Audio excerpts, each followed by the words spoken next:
Good evening, everyone. Dr. Naufal, shall we start? Are you there? Hello, sir. You're not audible. Not audible. Now it is fine. Okay. So, good evening, one and all. This is the third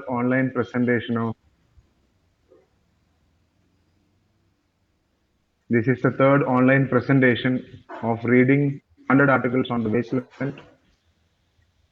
Last week we made two presentations. 7 students from PSMO and 7 students from Amal College of Advanced Studies made their presentations. And the department has conceived this program as its centenary celebrations of the wasteland. And so today we have 7 more presentations. And I would like to invite Dr. Naufal to moderate the session. Naufal, please. Yes, sir. I hope I am audible and visible. Okay. Yes, you're audible. Okay. Good evening, all. Today we have, as Samas sir mentioned, we have 7 presentations, of which first 3 presentations will be done by our second year MS students, and the rest 4 presentations will be done by first year MS students. At the very outset, I would like to congratulate and appreciate all the presenters, especially the first years, for the time and effort they have taken to prepare a presentation and go through the poem and then the articles and then come up with a presentation. So I appreciate all the effort that you have put into and the kind of readiness with which you have joined this academic endeavor. So we have here Shajiha, Nada, Sanida Tasni, Hibasharin, Afida, Najwa, and Sasura with us. The first presentation will be done by Shajiha. It will be on tradition, heteroglossia, and the wasteland. Oh, am I not audible? Hello? Yeah. It's okay, okay, fine. Naufal, it's fine. Yeah, fine. So let me invite Shajiha for making her presentations. Shajiha, are you there? Yes, sir. Yeah, please. Let me share my screen.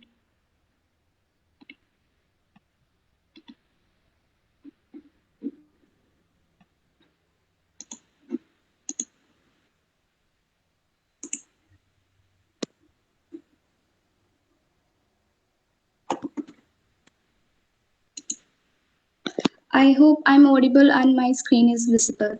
Yes, fine. So, good evening, everyone. I'm Shajiha, second year MA English student from PSMO College. As part of the centenary celebration of the wasteland, I'm presenting the article titled Tradition, Heteroglossia, and T.S. Eliot's The Wasteland by Brian Cruz. In his article, Brian Cruz argues that Eliot's poetry can also be related to his criticism, in particular to his influential essay, Tradition and the Individual Talent. In Tradition and the Individual Talent, Eliot explains his concept of tradition. He says that tradition can be obtained only by those who possess historical sense. For him, the knowledge of the historical sense refers to the literature of Europe from Homer down to his own day. Tradition, according to Eliot, is that part of living culture inherited from the past and functioning in the formation of the present. Accordingly, new work of art cannot be evaluated in isolation without reference to past literature and tradition. In a sense, The Wasteland is Eliot's attempt to write that great new work he mentioned, which must incorporate all the major aspects of the old European tradition. Many modernist writers suggest that there has been some kind of rupture with past, and their work attempts to re-establish a link with it in the belief that this can overcome the sense of loss in the contemporary society. A poem like The Wasteland is precisely an attempt to overcome the absence of a necessary link with the past by imposing a sense of order and significance in the face of fragmentation. The wasteland gives the impression that tradition exists simultaneously and gives order and significance to our experience. The way in which myth, legend, and literary allusions continually show through the fabric of the poem also suggests the simultaneity of the past. But while the past underlies the present, it also forms part of the fabric of the poem itself, even of time and experience. Brian Cruz, in his article, points out that with the wasteland, the act of creation becomes an act of remembering. Heteroglossia is a term coined by Mikhail Bakhtin in his essay Discourse in the Novel. He used the term to describe the many voicedness of language. The word heteroglossia means multiple meanings. It is the diversity of voices, styles of discourse, or point of view in a literary work. There is an increasing tendency in literature towards shifting perspectives and voices and the multiplicity of discourses that Bakhtin considers typical of the novel. However, this is also a feature of modernist poetry and perhaps of modernism in general, as we can easily argue that it is this attitude that is reflected in the work of Joyce, Woolf, and others, including Eliot himself. The diversity of social speech types, sometimes even diversity of languages, and the diversity of individual voices, artistically organized, also becomes a feature of poems like The Wasteland, which recovers meaning by reviving that lost memory of our culture through the heteroglossia of the poem.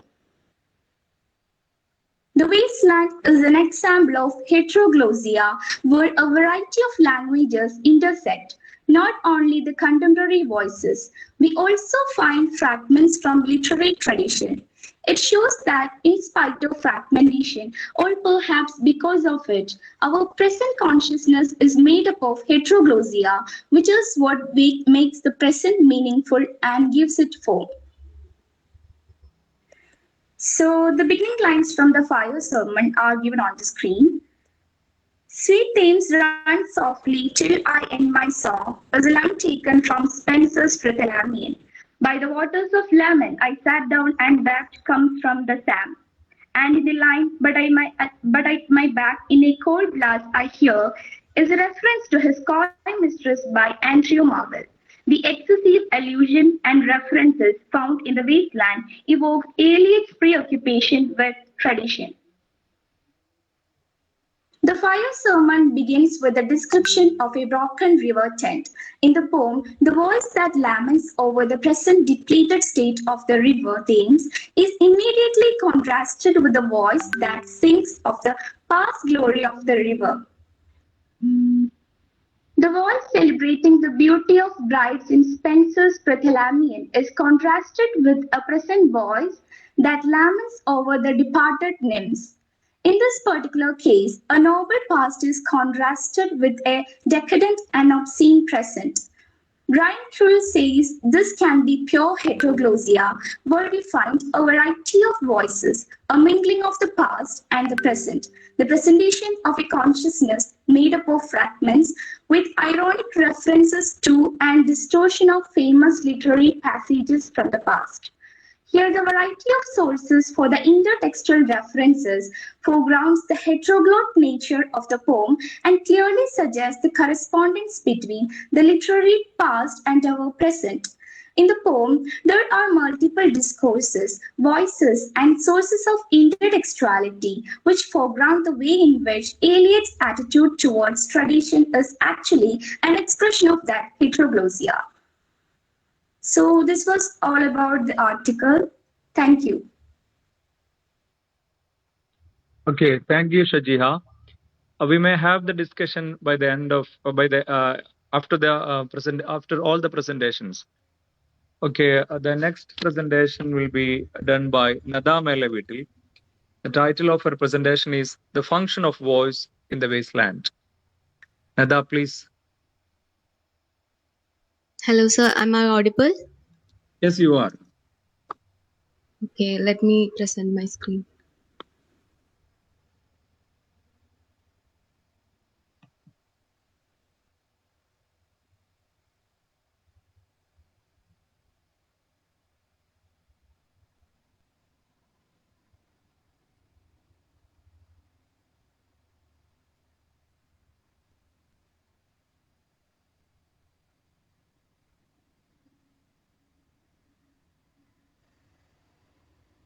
Is it visible, sir?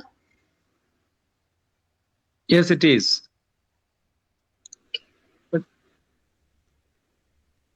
But you may put it in the presentation mode. Is it fine right now? Not yet. Not yet. Oh, Click on the slideshow button. okay. It's not working. It's not working. But I can.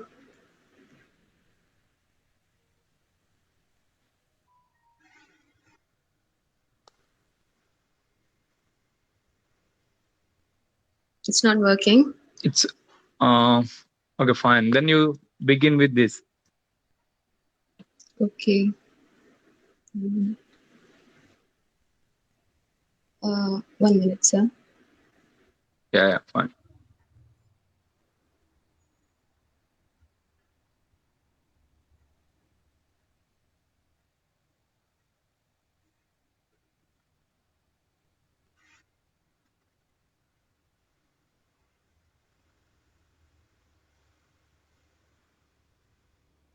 Is it visible right now?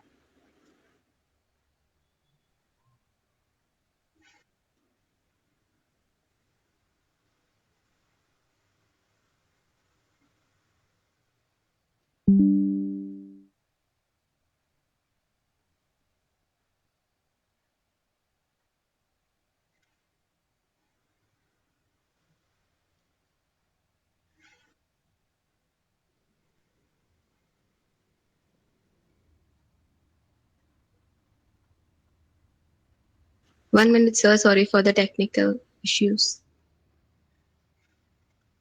Yeah, it's okay.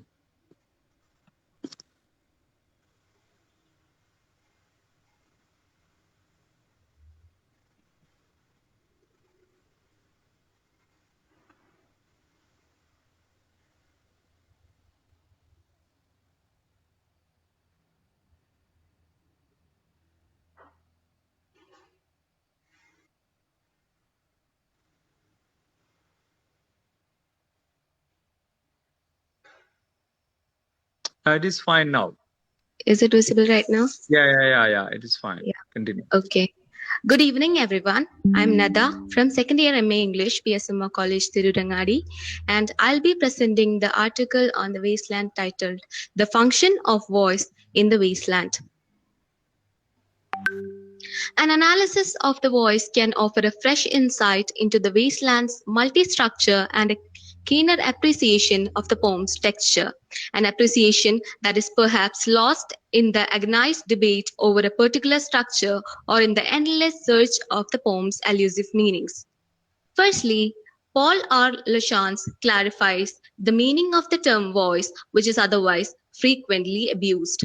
He says that in one sense, voice refers to the quality of the mind to perceive the physical spoken sound, pitch, volume, or intensity, duration, inflection, and so forth. In another sense, voice also refers to the judgments made about the speakers, which are inferred from the diction, tone, and the meaning of the words spoken. Voice then means both the physical aspects of the utterance and those judgments, generally of the speaker's psychological posture, that can be inferred from the spoken sound. Voice is a means of analyzing individually all the elements that are heard by the inner ear or heard when the poem is properly read aloud, which means there is a marriage of sound and a sense that is indissoluble, and the immediate or approximate context of each word as well as the sense of the whole poem suggests the proper sounding of each part of the poem. But sometimes people But sometimes people read a given poem differently. In each instance, they'll match the voice to their interpreted meaning, or if the poem's meaning is ambiguous, the reader of the poem may choose to either vocally render a specific interpretation or vocally render the ambiguity. However, it fuses with the interpretation of a poem. Voice functions on two levels as the complex interrogation of the physical and psychological elements. Generally, the many aspects of voice are grouped together under the single phrase tone of the voice. Tone here refers not to the attitude of the author towards his audience or his subject matter, nor to the means by which he conveys this attitude. Rather, tone refers to the attitude assumed by the speaker's voice within the poem. Thus, a voice tone can be authoritative or humble, mediative or chatty, personal or impersonal, excited or serene, and so forth. Now, let's move into the function of the voice in the wasteland. The first voice the first function of voice in the wasteland is to establish at the opening of the poem its mood or prevailing tone against which about a dozen of distinct voices can be reverberate. The voice which opens the poem belongs to no particular character except perhaps the archetypal figure of a quester, but the voice does have its distinguishing characters which give it a timbre all its own. The first voice's most striking quality is its meditative, pensive, or reflective tone. The low pitch and long duration of the somber voice must come not only from the initial presentation of a paradoxical description of April that reverses the traditional value association, but also from the wrenching of lines causing a heavy masculine pause in between the lines. The first voice, however, is capable of modulation. The voice, as if stirred from its somber meditation, shifts to a personal and familiar tone. The pitch, we can imagine, is slightly higher, but the basic quality of voice is thinking, recalling, or reflecting remains. This modulation to the more personal, friendly voice draws the reader directly into the poem and establishes the particular scene, the Hofgarten, where we talk for an hour, in which the poem's second voice is introduced. The second voice, which begins by speaking German, is grammatically feminine. It's short,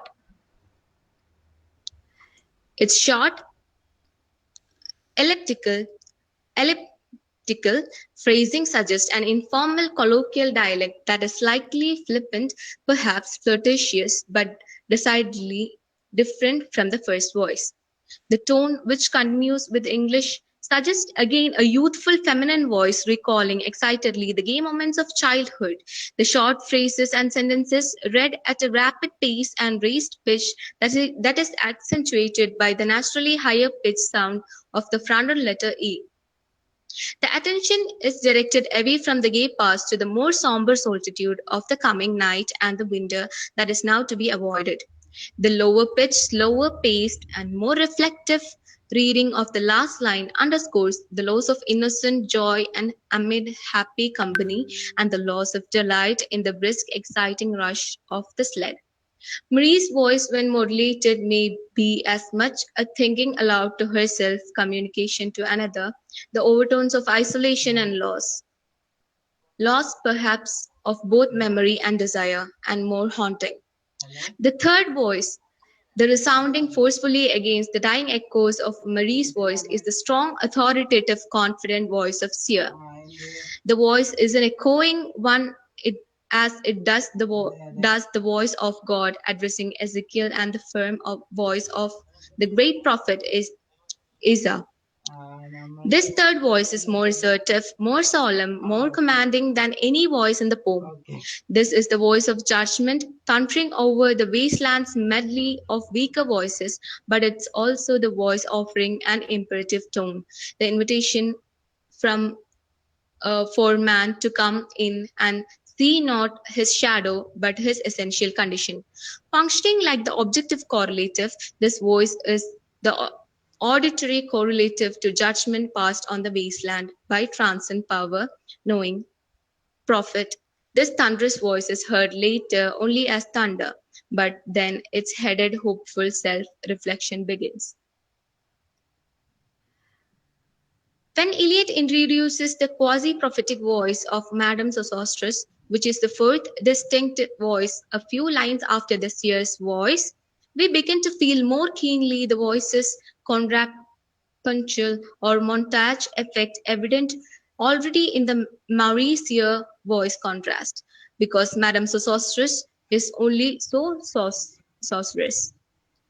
Her voice lacks the dignity, power, authority, and certainly of the seer's voice. Her voice, comprised of the simplest diction and speech patterns, is a flat, prosaic, straightforward speaking that runs through the cards in a casual or indifferent monotone. A much tighter juxtaposition of opposite voices occur in the following lines. The first voice to speak in this smoke dialogue is again a woman's, but it's in any different from other female voices in the poem. The extremely short, rapid sentences are so high pitched, sharp, excited, and demanding. The diction and cadence following the mock dialogue come from the gossipy chatter of lower class women whose voice blends easily with her subject matter, affording the perfect auditory or objective correlative to the wasteland for sterility. The rapid monologue, running on the edge of the substandard English, is broken periodically by sets another voice which sets the scene in a tavern. In the closing section of the game of chess, there is a tension between the voices or the tensions each voice has within itself by the virtue of overtones, levels of awareness, irony, and modulations.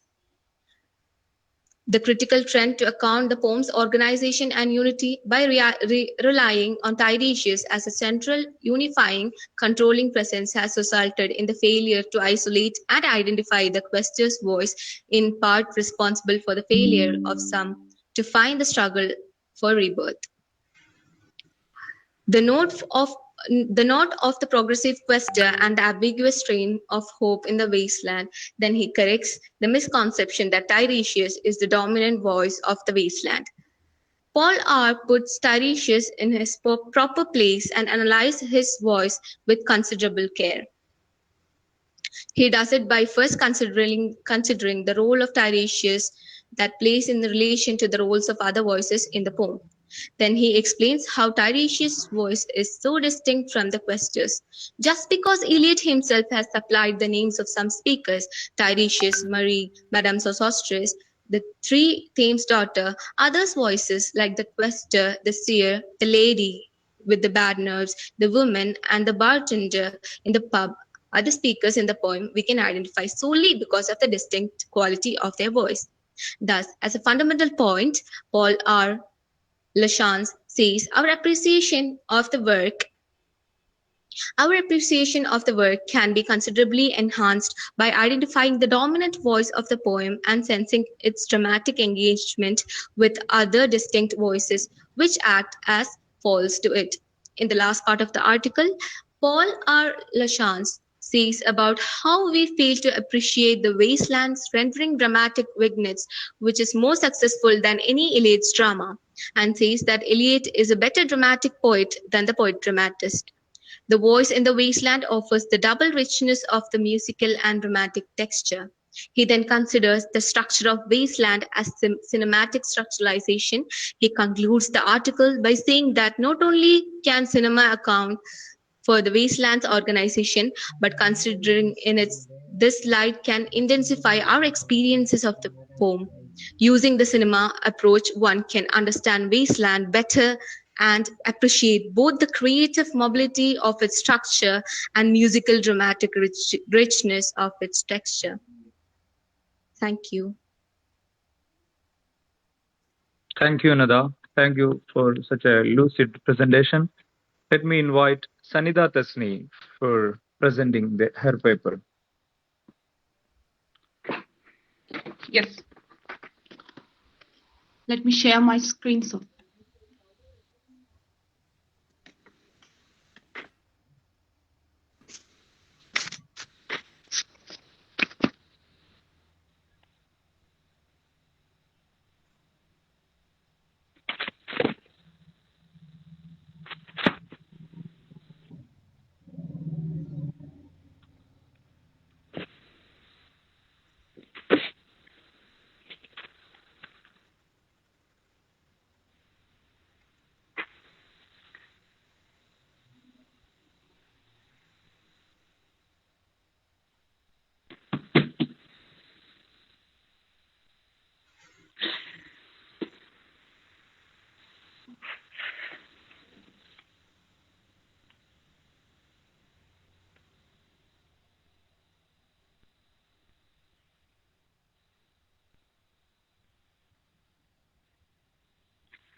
Am I audible?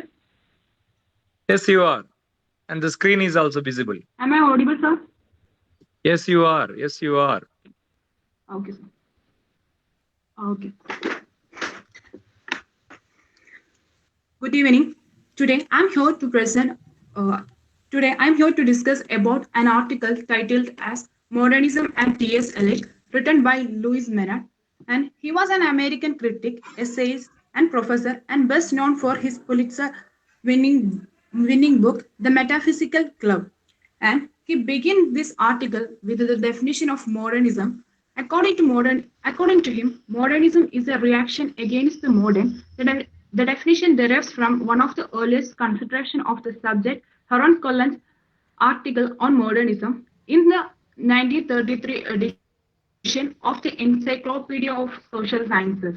And it discussed the difference between modern and modernist painting and does not seem to have literature in mind. Modernism taken as a name of movement in 20th century. During that period, there is a point of view from which modernist writing is simply a version of modern writing, a point of view from which modernism looks perfectly continuous with romanticism and humanism. This point of view accommodates Eliot quite comfortably. He belongs to the modern tradition partly by temperament.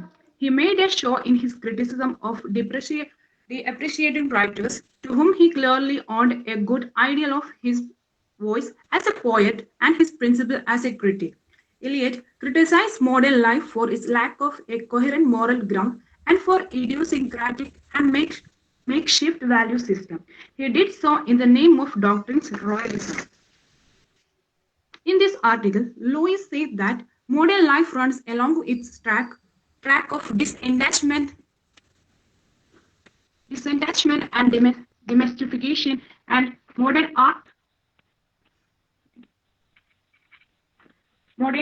and literature assess the damage. Eliot refusal to recognize and the refusal is the defining characteristics of his thought. Eliot considered modern society and modern art and literature to be aspects of the same condition. A few writers seem to him to have achieved a critical position within the culture of modernity: Flaubert, Baudelaire, and Henry James. But Eliot identified the mainstream of the modern culture as Romanticism, and he regarded Romanticism as the sacred friend and a better of all tendencies of modern life. He most deplored liberalism, secularism, and laissez-faire. Eliot began his career by isolating the domain literary values from the domains of philosophy, politics, and religion. He advanced a strategy that was itself intended as an act of cultural criticism. In his first volume of criticism, The Sacred Wood and the Three Essays on 17th Century Poetry, published in 1921, John Dryden, Andrew Marvell, and the metaphysical poets are guided by this principle. As Eliot later expressed is that when we are considering poetry, we must consider it primarily as poetry and not an another thing.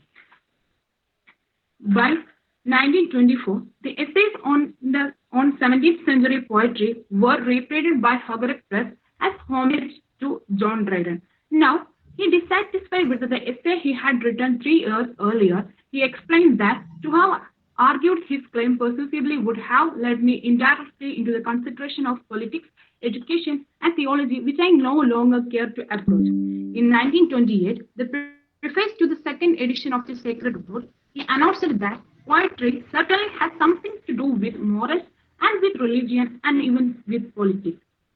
For most readers, Eliot's criticism is embodied in what was arguably the most influential work of literary criticism in the English-speaking world during the middle third of the 20th century. The great puzzle of the Eliot literary criticism, as it must be for any self-proclaimed formalism, is the relation between poetry and belief. Writers have views of various types: philosophical, political, religious, psychological, and it reflects in various ways. No matter how disciplined we are about concentrating our critical attention on the form rather than the context of the literary work. Some of the Eliot adherents, particularly the American New Critics, and in England, I. A. Richards and his students William Ibsen tried to fitness this problem by developing an aesthetic that took a good poem to be one in which the views or beliefs expressed in it, in effect, cancel each other, and thus the well known critical lexicon of irony and paradox and ambiguity, all of which name techniques for neutralizing the content. But Eliot did not adopt this vocabulary. He was himself, after all, a poet with rather highly developed beliefs of his own, and so he attempted to approach the dilemma head on. In his essay, Tennyson in Memoriam in 1936, that a poet by some strange accident expresses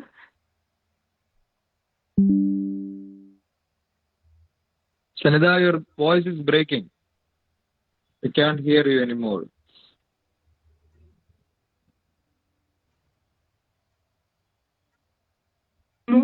mood of his generation. At the same time, that is, he is expressing a mood of his own which is quite remote from that of his.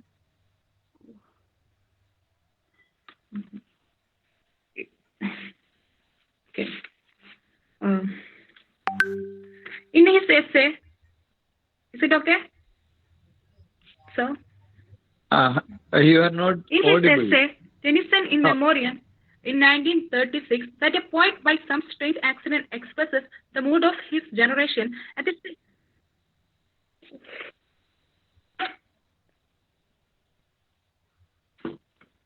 അത് true ന്യൂസിൻ്റെ ഗ്രൂപ്പിലേക്ക് ഭിന്നശേഷി കിട്ടാത്ത signature 2022 Sir? Yes, continue. Sir? Okay. Yeah, you are audible. It's hard to miss. Okay. It's hard to miss Eliot's personal identification here because the author of long elegiac poem, constructor of scraps of lyric patched together to form a kind of diary of soul. In fact, Eliot said about Tennyson in 1936 was essentially an echo of a complaint he had made on his own behalf 5 years before. When I wrote a poem called The Wasteland, some of the more approving critics said that he has expressed the disillusionment of generation, which is nonsense. I may have expressed for them their own illusion of being disillusioned, but did not form part of my intention. In an article, The Criterion, which became a chapter of Science and Poetry in 1926, Richard had cited the author of The Wasteland as a poet who had succeeded in effecting a complete separation between poetry and belief. And in a response to it, Eliot wrote in Enemy by asserting that I cannot see that poetry can ever be separated from something which I should call belief, and to which I cannot see any reason for refusing the name of belief, unless we are reshuffling poetically expressed the same status as an image or a feeling. This was the basics for Eliot's famous celebration of the metaphysical poet, 1921. A thought to done was an experience which modified his sensibility. The poet is a receptor rather than the originator of thought. He or she has nothing invested in the idea. It is only part of materials the world has furnished out of which a poem can be shaped.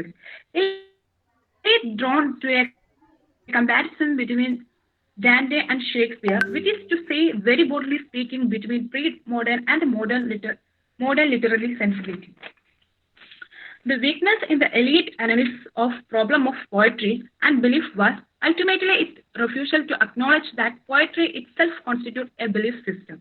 Modern literature embodies a set of values, not simply formal or aesthetic values, that emerged at least partly from the desire to find some middle ground between Eliot's two intellectual acceptable extremes. Eliot wrote in The Idea of the Literary Review, published as a kind of manifesto in the New Criterion in 1926, that The modern tendency to was something which want of a better name we may call classism. It is clear enough that classism, as Eliot used the word in referring to the group of writers he had selected, is simply a name for the reaction against the modern liberal thought. The classist is in favor of any those high. The liberal is suppressed to imagine the modern society can get along without hierarchy, faith, the authority of tradition, the sentiment of place. The images of social and cultural decadence that saturate the poetry of the wasteland are often connected the images of women and the Jews. Readers of the anti-modern tracts, the Belfagor intelligence will have it little difficult to recognize the association. Eliot generally discouraged the readers from drawing larger cultural lessons from his critical opinion. In fact, Eliot skeptical of the value of the teaching literature in any form, historical or appreciatory. His rejection of Arnold's belief that poetry must serve a socially reductive function included a rejection of Arnold's suggestion that introduction to the literature might constitute the care of modern higher education. Eliot ascribed it in 1932 to the educational philosophy of liberalism, a philosophy that was, he thought, committed to the folly of pretending that one subject is as good as another for study. In Eliot's view, by other means, assigning to the literature the role of social leavener was one of the modernity's greatest errors.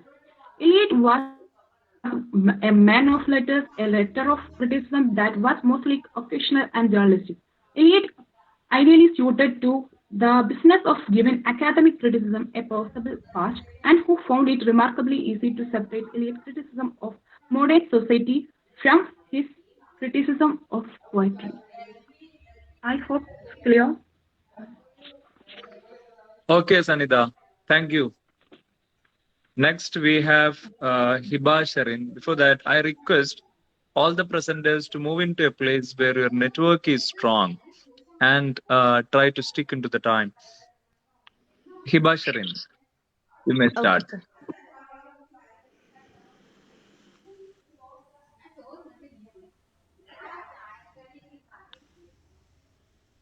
Sir, my screen is visible. Yes, yes. Okay. A warm greetings to one and all. It's me, Hibashiri, from First MA English, PSMO College.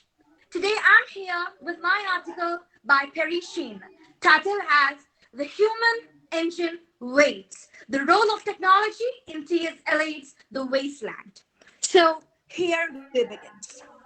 As we all know that The Wasteland is published in 1922 and its return in the aftermath of the First World War. Eliot's poem describes disorganization and collapse of society. One major theme that Eliot treats in detail is the role of technology and industrialization in the downfall of Western civilization. In the downfall of Western civilization, Eliot uses the wasteland to draw the connections between the mechanizations and the technological advancement in everyday life and the degradation of human dignity.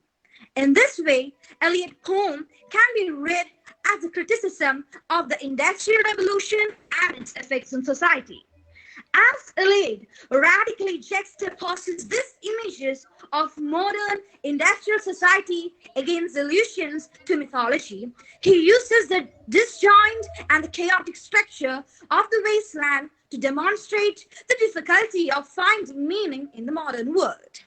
The basic structure of the poem exemplifies this notion that technology has contributed to this fragmentation of society.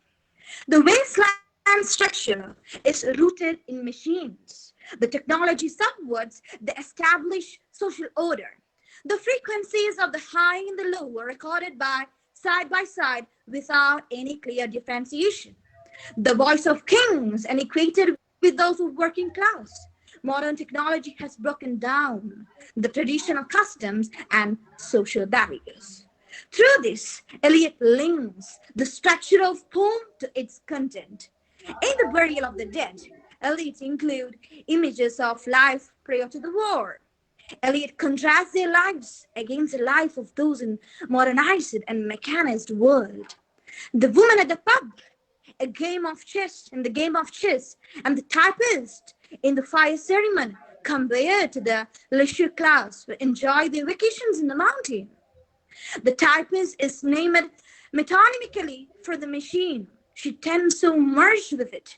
In fact, that she is called the typist even at home. As her mechanical work consumes her identity, the typist represents a figure who has been degraded by mechanization. The monotony of her existence furthers Eliot's commentary on the extent to which the Industrial Revolution has eroded the sense of purpose in human life.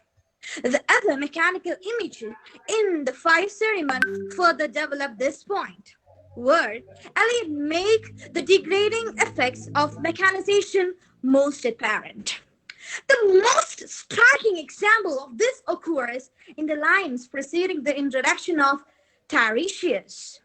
At the violet hour, when the eyes and back turn upward from the desk, when the human engine waits like a taxi throbbing waiting. Here, Elite is directly connecting the modern laborer to a machine. The human becomes a mechanized human engine, reduced to the point where she is compared to a throbbing taxi. The continuously repeated tasks carried out by industrial laborers and office workers rob them of their individuality and, as Eliot argues, their humanity. Eliot characterizes the automatism and machine conditioning of modern life as a contributing factor to the downfall of the modern human. As Tiresias is introduced in the next set of lines, the pessimistic view of modern society is further developed through this observation. The repetition of the word throbbing links Tiresias to the human engine, just as his mythological transgender state allows him to relate to both sexes. Eliot shows that he is also able to bridge both the classical and the modern world.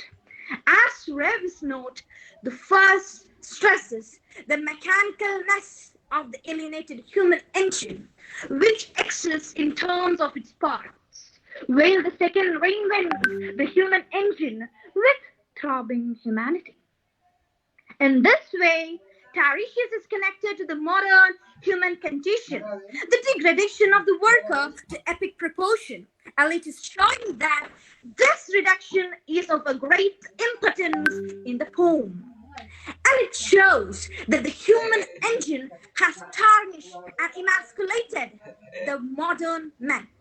The typist and the automatic and mechanical way that she goes out life serves as a most notable example in the poem of the laws of meaning in the modern life. So, the unnamed typist is an archetype here. Eliot uses her to represent all women in the industrialized society. As the clerk arrives, exemplifying the modern working class men, in which same way that the typist exemplifies the modern working class woman. As Smith's note, the typist is automatic in her job and in her lovemaking, further highlighting the idea that modern humans have been introduced to living machines. By generalizing the characters, Eliot is demonstrating that the scene between the typist and the clerk is not a unique one. This incident occurs every day in the life in modern city. What distinguishes this particular scene from the multitude of similar occurrences in the aftermath of the First World War is the presence of Tiresias. The mythological context established that the wasteland is not a perpetual state. It has not always existed and will not always exist. Here, Eliot gives the first indication that it may be possible to find meaning in contemporary life. Eliot is differentiating between the modern degraded human condition, and the true experience of human existence. Shortly afterward begin the intimations of the rebirth and redemption. If the images of the fire ceremony show a pessimistic view of the modern world, Eliot does offer hints that the situation can prove that the meaning can be found. Through this, Eliot bridges the gap between the pessimistic view of the present and optimistic view of the future. Well, Eliot paints a bleak picture of human life in the modern world. He indicates the meaning can be found in life through the context of mythology. Indeed, the mythological framework gives a great deal of meaning to the poem's most striking symbol of the purposelessness of the modern life. In addition to perspective provided by the Tiresias, the typist's sexual encounter with the clerk is foreshadowed by the rape of the Philomela alluded in a game of chess. The repeated image of the Fisher King also provide a mythological context to the poem. So we are moving near to the end of the poem. That is, the Fisher King asks, "Shall I at last set my lands in order?" Maintaining his position between a bleak and desolated view of the present and hope for rebirth of civilization. Eliot leaves the answer to this question ambiguous, just as a Fisher King may one day reclaim his lands. Eliot offers signs that humanity may recover from the wasteland. Thank you. Here I'm concluding my words. Thank you. Thank you, Hiba, for such a wonderful presentation. Next, let me invite Afida to make her presentation. Afida, you may please start. Yes, sir.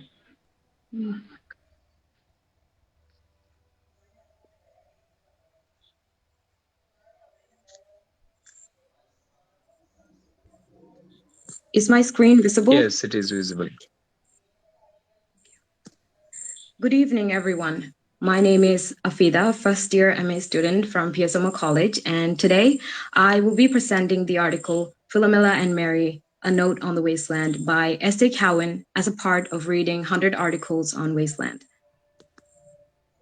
S.A. Cowan begins his article by quoting a remark made by Eliot in his note on line 218 of The Wasteland. All the women are one woman. With this remark made by Eliot himself, Cowan observes that most of the female characters in the poem merge in the story of Philomela.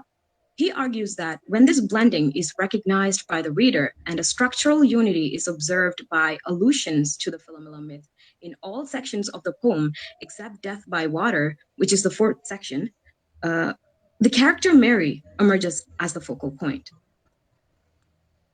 The details of the Philomela myth are introduced in the second section of the poem titled A Game of Chess in the following lines.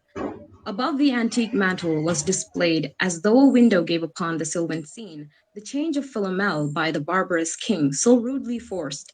Yet there the nightingale filled all the desert with inviolable voice, and still she cried, and still the world pursues, jug jug to dirty ears, and other withered stumps of time were told upon the walls.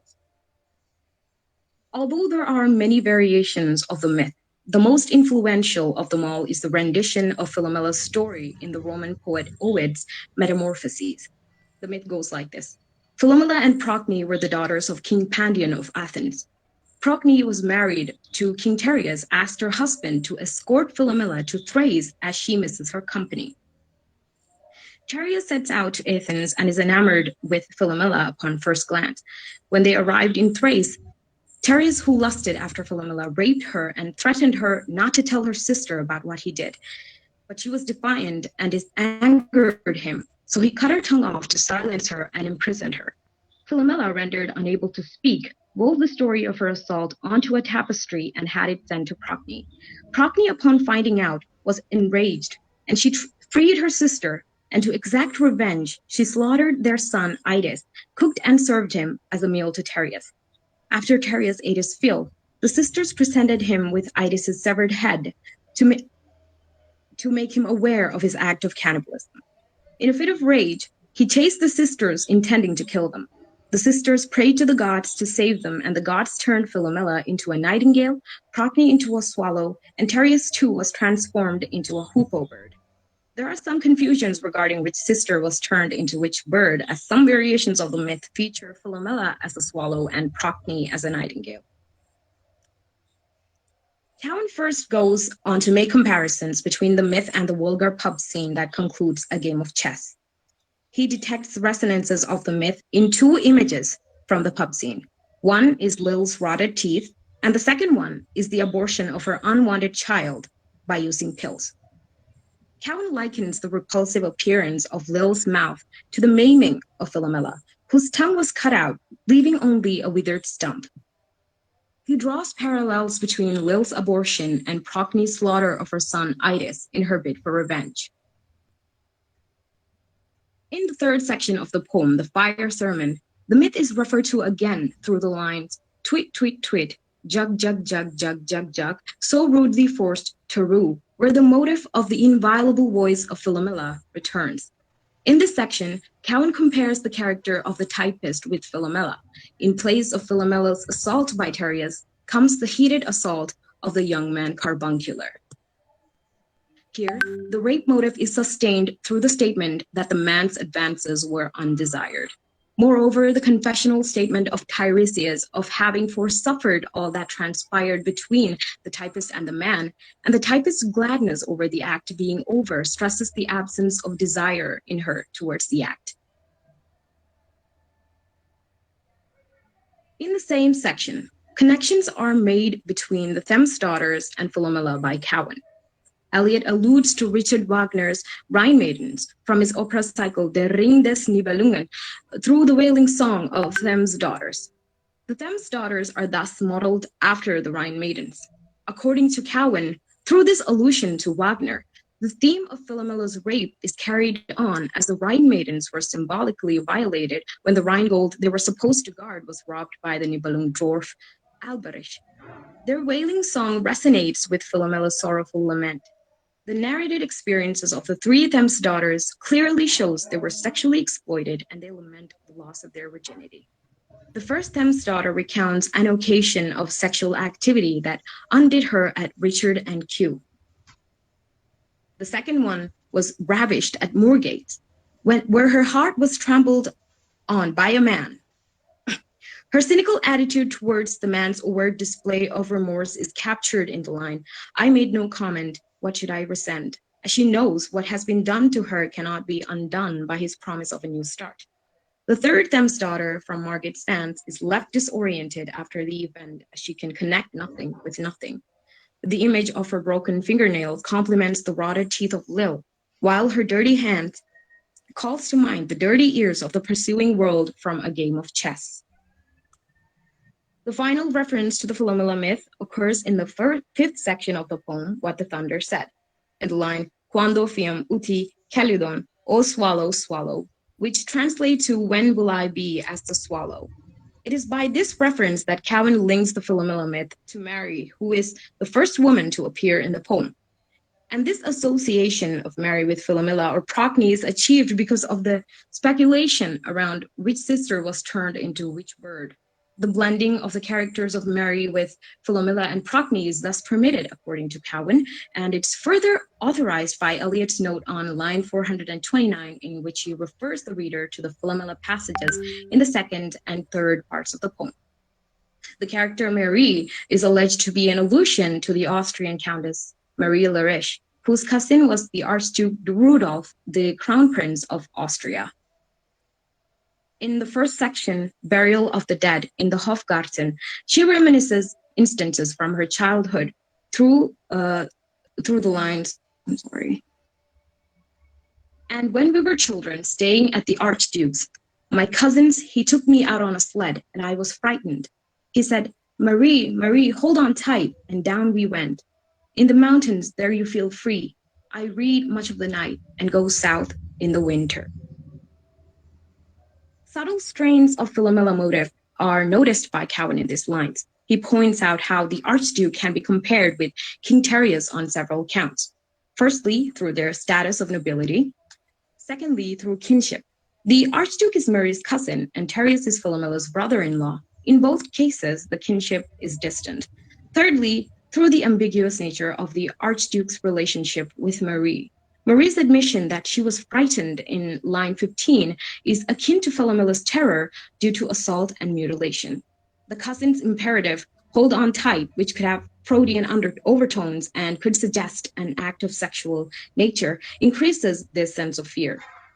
The line, and down we went, apart from conveying Mary's exhilaration felt during her ride on the sled, could symbolize a fall or loss, like the tragic loss suffered by everyone in the Philomela myth.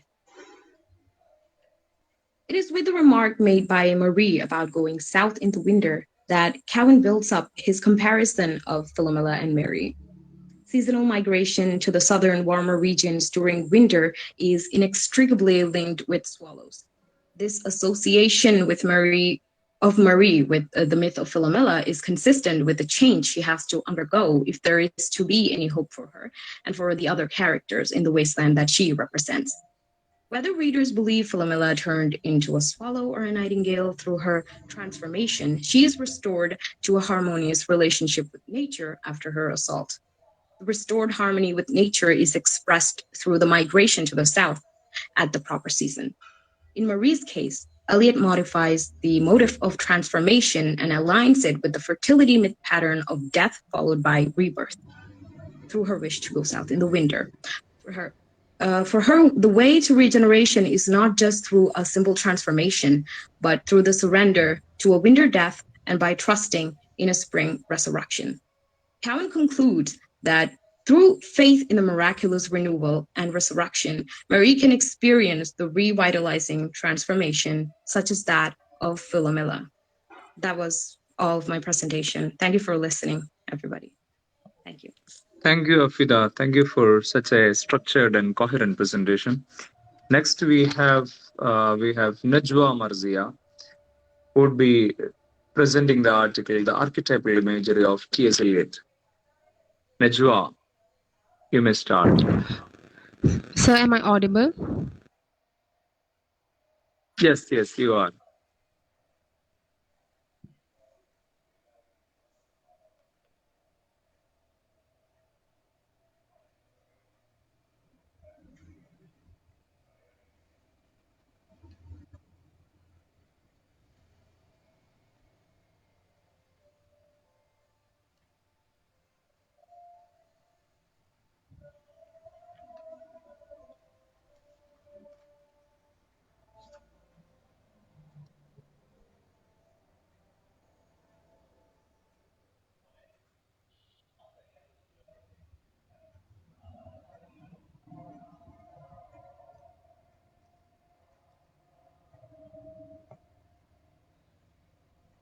Hello, sir. Yeah, please.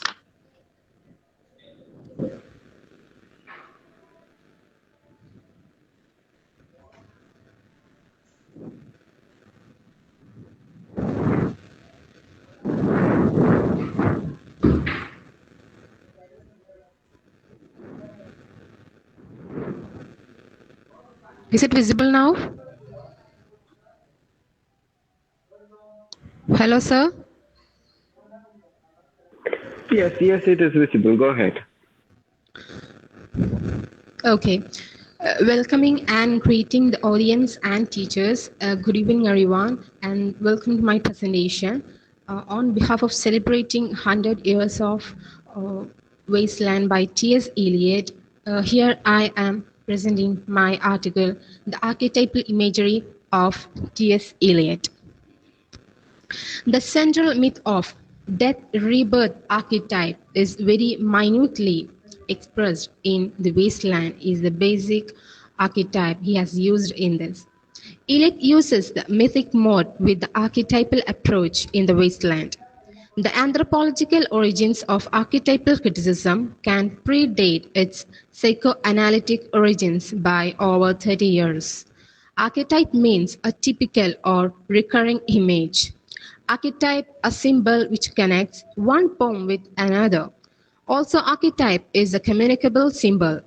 This is primarily concerned with literature as a social fact and as a mode of communication. Wasteland is the most outstanding poem of 20th century. Eliot conflates the important Fisher King's journey towards a restoration of potency with a knight's quest for the Holy Grail and with a search for spiritual recovery through the death rebirth archetype. In Wasteland, the central theme of sterility is expressed through the central myth of death rebirth archetype. The primordial image are hunting, thirst, drought, rain, water, and thunder, which reveals the central myth of death rebirth archetype very minutely. Eliot portrays the view of the fragmentation of social life in the modern world, and the moral values were changed. The reason is human greed and materialism. The whole poem is a quest for rain, and rain is associated with rebirth. Eliot is the writer who uses a mythic mode with the archetypal approach in Wasteland. Myth becomes a bridge between ancient and modern, a link between past and present. And the character situation is highly caught up in material reality and make no contact with the imagination as he had used in the Wasteland. And the artist is a cultural leader indispensable to any social change, as he can make change in the social life, and artist will be the cultural leader.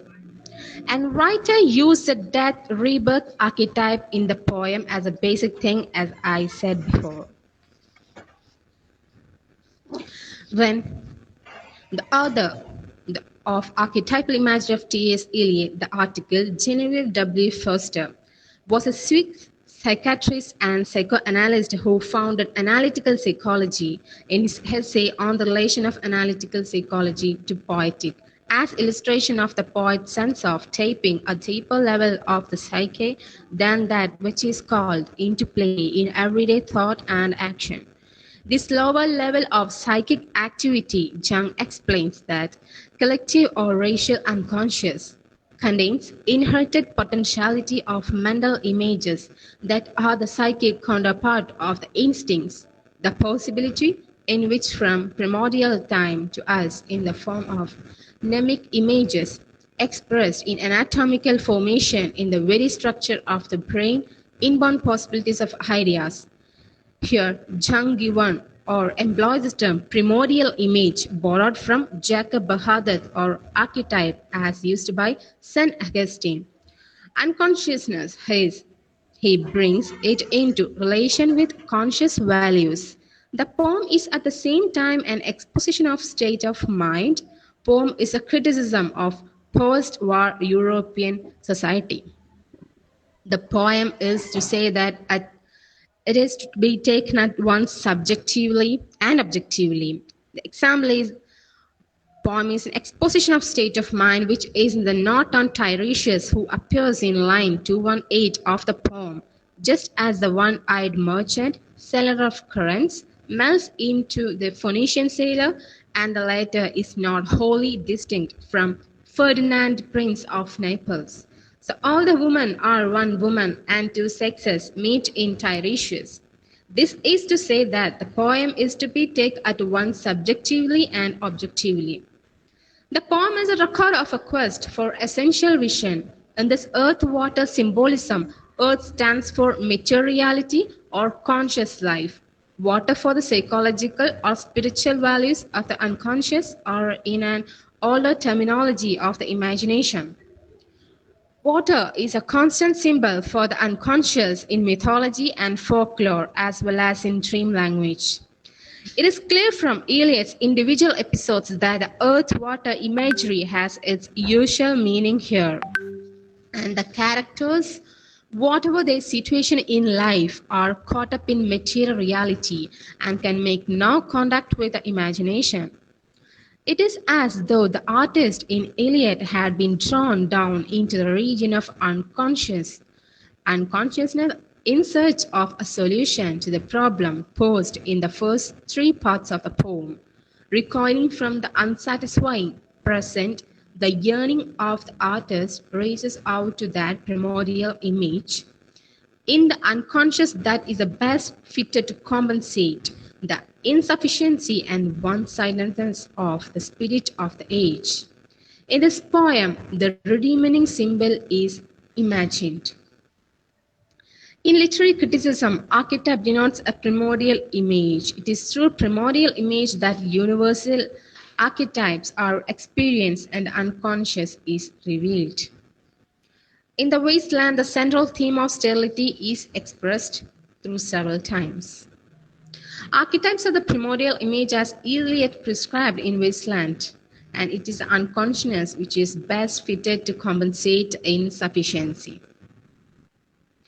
In Wasteland, the central theme of sterility is expressed through the central myth of death, rebirth archetype. The primordial images are hunting, thirst, drought, and all.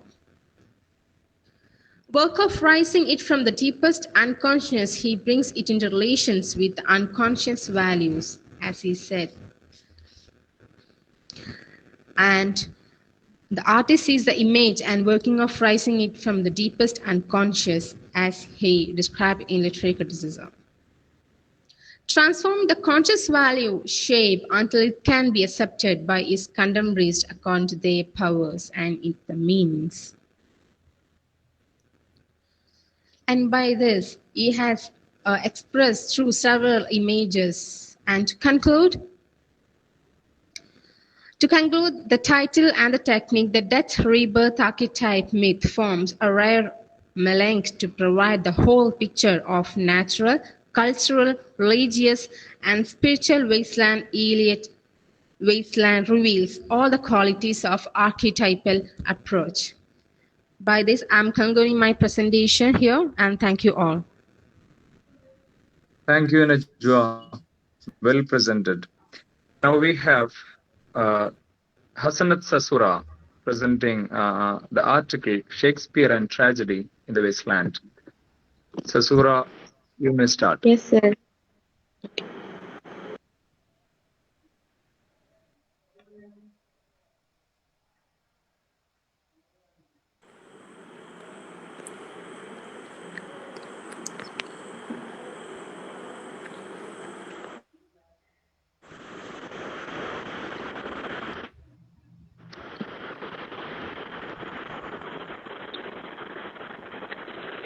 Hello, and good evening.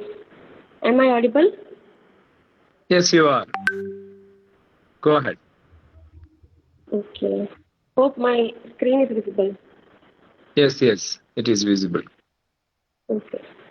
As we are celebrating the centenary of publication of T.S. Eliot's The Wasteland, today I'm here to present on the topic Shakespeare and Tragedy in the Wasteland, written by Tim Gooderham. T.S. Eliot was the most towering and elusive man of letters of the 20th century. In his works, he used many the most famous are those of William Shakespeare. The article reveals that Shakespeare's works called in one of the best poems and Sasura, your voice The is Wasteland, breaking. especially Shakespeare. What, sir? Your voice was breaking. Now continue. I hope range issue. Hello? Yes, go ahead. It is audible now. Okay. Especially Shakespeare's final drama, The Tempest. One of the childhood influences on Eliot was Shakespeare, whose works he knew extensively from an early age. No, I'm not Prince Hamlet, nor was meant to be. These are the lines from the love song of J. Alfred Prufrock, Eliot's first published work, already show his tendency to concern himself with situations that sidestep tragedy in its Shakespearean versions. The Wasteland, more than any other of Eliot's, abounds with Shakespearean allusion, frequently very tough to identify its sources. That is why critic after critic has described The Wasteland as a very obscure poem, and the chief source of difficulty is the extreme allusiveness of his style. Let's glance at the purpose of quotations in The Wasteland as a whole. Firstly, they act as a structuring device, giving the work most of its relatively chance of friends who are wider context this particularly was cited, or even the same that's quoted more than once. And secondly, the substance of the quotations reflects upon and is reflected by their context. These quotations deepen the events of the poem by linking them with literary equivalents and are themselves changed by being put into an unfamiliar and unsettling context. Woodham says that Eliot's use of Shakespeare is particularly interesting with regard to this cycle of transformation, not least because the plays are so well known. Okay, all right, let's check out some of the Eliot's reference to Shakespeare's plays in Wasteland. Those are pearls that were his eyes. The lines quoted here is taken from Shakespeare's The Tempest, that is Ariel's song to the shipwrecked Ferdinand. The song is about the supposed drowning of Ferdinand's father Alonso. Ariel sings, those are pearls that were his eyes. Nothing of him that does fade, but does suffer a sea change into something rich and strange. Another incident is that the lady in a game of chess feels nervous and frightened as she hears there is some sound of or noise. Then she asks her lover what the noise is. The lover replies that it is the wind under the door. As the noise is heard again, the lady asks what the wind is doing under the door. The lover merely replies, nothing, again nothing. The nervous lady then impatiently asks, do you know nothing? Do you see nothing? Do you remember nothing? The lover replies that he remembers a line from Shakespeare's The Tempest, that is Ariel's song. Those are pearls that were his eyes. Then the girl asks again, are you alive or not? Is there nothing in your head? In the conversation between the lady and her lover, we find out the word nothing is reminiscent of King Lear's wine to his youngest daughter, Cordelia. Cordelia. Nothing, my lord. King Lord. Nothing? Cordelia. Nothing. King Lear. Nothing will come of nothing. Speak again. Another example is from the lines of 71-72 of the Wasteland, which are the farewell of the ladies with sitting the bar to another, are reminiscent of Shakespeare's Hamlet, in which we find Ophelia bids farewell to the queen and other ladies of the castle. Therefore, the pub keeper's farewell to the ladies visiting the pub in part 2 of the Wasteland again closely the echoes of Ophelia's farewell. Good night, good night, good night, ladies, good night, sweet ladies, good night, good night. These are the lines from the Wasteland, and we can see that there are lines from Ophelia, which she says, good night, ladies, good night, sweet ladies, good night, good night. The farewell words of the ladies in the bar do not have any tragic note. The words are merely a routine words for them before departing the bar. Vulgar talk is heard in their words, however, Ophelia's departing words in Shakespeare's Hamlet impart to the whole episode on added poignancy. In other words, her farewell words have a certain tragic note. Besides, Ophelia also met her death by water, which is the same as the subtitle of the Wasteland Part 4, Death by Water. Its is introduced by the following lines. The chair she sat in, like a burnished throne, glowed on the marble. This is an echo of Shakespeare's play Antony and Cleopatra, in which Enobaba's famous description of the first meeting of Antony and Cleopatra begins. The barge she sat in, like a burnished throne, burned on the water, the poop was beaten gold. Again, from a game of chess, we can see that we find the oft-quoted lines, oh, oh, oh, oh, that Shakespearean rag. It's so elegant, so intelligent, which refer both to a popular song and to Othello's cry of horror when it is made clear to him that the newly murdered Desdemona is innocent. By means of such a juxtaposition, a tragic denouement is changed to a jingle. Othello's halls become a rhythmic chorus. The rhyme of elegant with intelligent increases the effect of witty pastiche. There are a lot of examples here in the articles, and I have included some of from other references too. Due to lack of time, I'm concluding here. However, one cannot say that Eliot is a mere imitator of the writers before him, for the echoes haven't adversely affected his works, as Eliot wasn't without talent. Eliot was one of the most outstanding writers of the 20th century. Hope you understand. Thank you for listening. Thank you. Thank you, Sasura.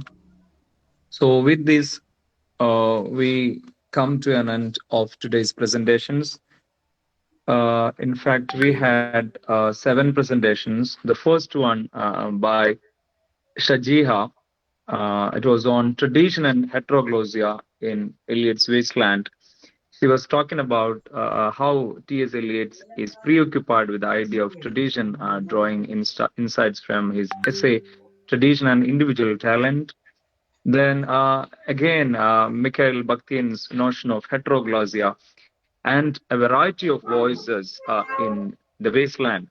What I found particularly interesting about all the presentations was this notion or this theme of voice. We had, in fact, 3 people talking about varieties of voices or the presence different voices have in the poem "The Wasteland." She was talking about the voice, and then again Nada came exclusively talking on the voice in the wasteland.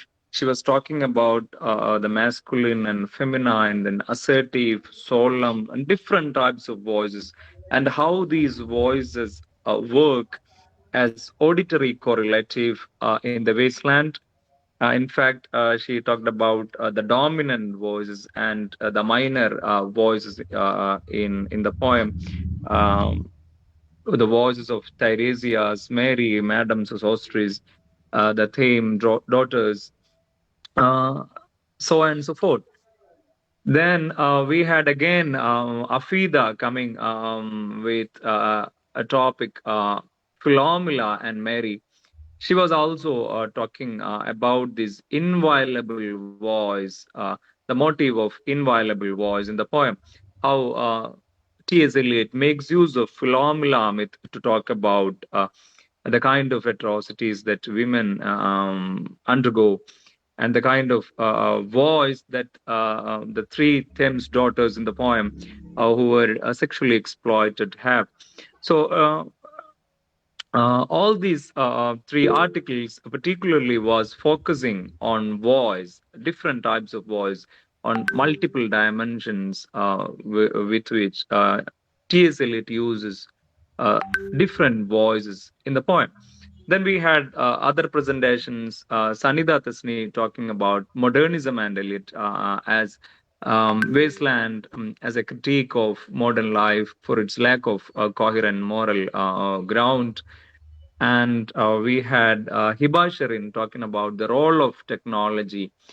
She talked about Wasteland being a criticism of industrial revolution and how modern technology has broken down the traditional customs and social orders and all.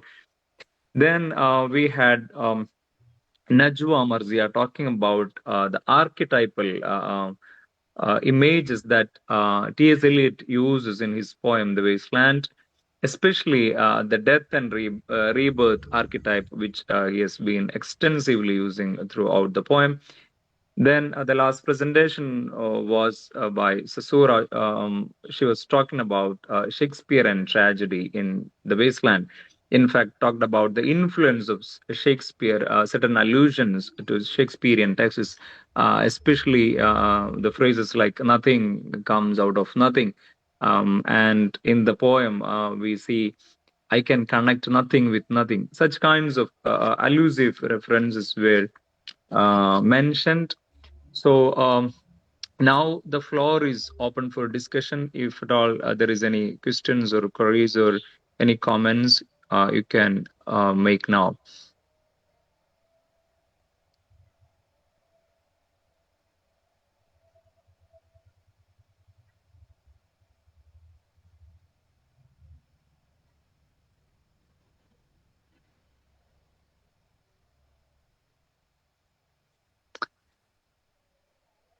Sama sir, if there are no queries or comments, shall we call it a day? Yeah, I think it's all right. If there are no more comments, let's wait a bit. Yeah. Good evening, dear Samath sir, dear Naufal sir, and dear faculty members and students of these 2 colleges. we are all very happy that we could organize one more session, online session of the reading articles on Wasteland in connection with the centenary celebration of the publication of Wasteland. So I would like to congratulate the whole paper presenters of the day. They have done an excellent job, especially the first year students and second year students of PSMO College. They have done the presentation very nicely. They have presented. They have taken a great effort, shown a keen interest and enthusiasm to read such difficult articles and make a lucid, clear presentation on that. So I would like to congratulate all paper presenters of the day. And I look forward to the next session. In the next week, students from our college, they are planning to present papers. That means they will read articles on Wasteland. And anyway, it is becoming a very interesting academic venture. And I would like to congratulate the faculty members from the Department of English, PSMO College, and from our college also, for taking a great interest and for taking a great effort to get this program continued. Thank you, Samar sir and team. Thank you all. See you in the next session. Thank you. Thank you, Dr. Shakir. I hope you already know that we have scheduled it on next Monday, right? Right, sir. Next Monday, 6 or 7 students from our college. They are planning to read articles, sir. Okay. And I really take this moment to appreciate our first semester students, since they were just inducted into MA English program, and the Wasteland Still was they not came a forward. Wasteland wasn't a text that must be. Yes, they studied. They've done. Sir. They've done it excellently, especially today. Students from your college, the first semester students. It's only a few days since they joined for this program. Since they they presented it, read the articles, done a very good job. Must be appreciated. All right. So now, Phil, shall we conclude it now? I think we can conclude. So, okay, then let me thank everyone, all the presenters and the members of the faculty from PSMO College and from Amal College.